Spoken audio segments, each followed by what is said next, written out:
આજની આપણા માન્ય ચૈતરભાઈ વસાવાના સમર્થનમાં ખૂબ મોટી સંખ્યામાં આપણા ખૂબ કામના દિવસો પણ છે, એની સાથે સાથે વરસાદના પણ દિવસો છે.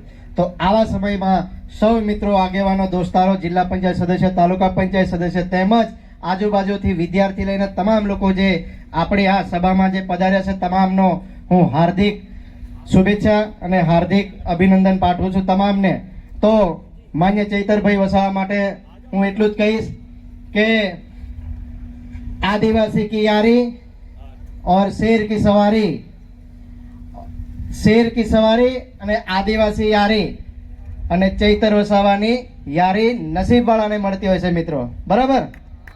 નસીબવાળા જેવા હોય એવાને ચૈતરભાઈ વસાવા જેવા મિત્ર દોસ્તાર મળતા હોય છે. નસીબવાળા વિસ્તાર હશે, માન લો કે દેડિયાપાડાના જે લોકો છે, વિસ્તારના લોકો છે, ચૈતરભાઈ વસાવા જેવા માન્ય ધારાસભ્ય શ્રી એમને મળ્યા છે તો કેટલા નસીબદાર હોય છે. તો આપણે નથી ઈચ્છતા કે આપણા વિસ્તારમાં પણ આપણા જેવા અને ચૈતરભાઈ વસાવા જેવા અને ચૈતરભાઈ વસાવા જેવો અવાજ ઉઠાવે એવો આવનારા સમયમાં અને આવનારા દિવસોમાં પણ આપણને પણ 137 વિધાનસભા હોય કે જેતપુર પાવી વિધાનસભા હોય કે સંખેડા વિધાનસભા હોય, ત્યાં પણ આપણને આપણા હર હંમેશ આપણા સમાજ હાથે ને આપણા વિસ્તાર હાથે લડે રે એવા ધારાસભ્ય મળે અને એના માટે આપણે બધા તન મન ધનથી મહેનત કરવી પડે છે. નહીં કે પછી અહીંયા સાંસદ બંદૂકો ઊંચી કરવા વાળા સાંસદ નહીં, આપણે કામથી ઊંચી કરવા વાળા સાંસદ કે ધારાસભ્ય જોઈએ, બરોબર? આ તો સારું છે બંદૂકો ઊંચી કરી, બાકી આ તો બીજું બી ઊંચું કરી આવે એવા છે. તો આપણે આપણા વિસ્તારમાં ને આપણા સમાજમાં હર હંમેશ જે કંઈ હોય, બાકી આ ભારતીય જનતા પાર્ટીના ચેલા ચપાટા છે, જે ચોરો છે, આમને પોલીસ તંત્રનું જો બેકગ્રાઉન્ડ ના મળ્યું હોત તો આ 2000 વોટની ઓકાત બી નહીં, તાકાત બી નહીં આ લોકોને.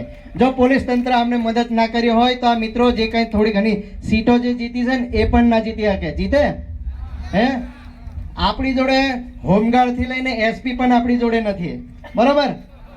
આ લોકો જોડે હોમગાર્ડ થી લઈને કલેક્ટર સુધી, ક્લર્ક થી લઈને કલેક્ટર સુધી, હોમગાર્ડ થી લઈને એસપી સુધીના લોકો આમની જોડે મદદગારીમાં છે. આપણી જોડે કઈ નહીં, આ જે છે એ જ છે ભાઈ. તો આવનારા સમયમાં કે આવનારા વિસ્તારમાં ચૈતરભાઈ વસાવા જે એવી શેરણીના કોખે જન્મ લીધો છે અને ચૈતરભાઈ વસાવા જેવા સિંહ જેવા જે મરદ માણસ આપણને જો આપણા આદિવાસી સમાજમાં ઉમરગામથી અંબાજીનો જે પટ્ટો છે, અમને પહેલી વખત એવો કે મોદી સાહેબને પણ પંજાબ હોય કે દિલ્હી હોય કે હરિયાણામાં હોય, મોદી સાહેબને પણ ચૈતરભાઈ વસાવાનું નામ લેવા માટે મજબૂર કરી દે છે એવા ધારાસભ્ય આપણને મળ્યા છે મિત્રો. પછી અહીં તો અહીં તાલુકા પંચાયતમાં બી આમનું કોઈ નામ લેવા રાજી ના હોય એવા ચૂંટાડીને શું કરવું આપણે? સાચી વાત ને?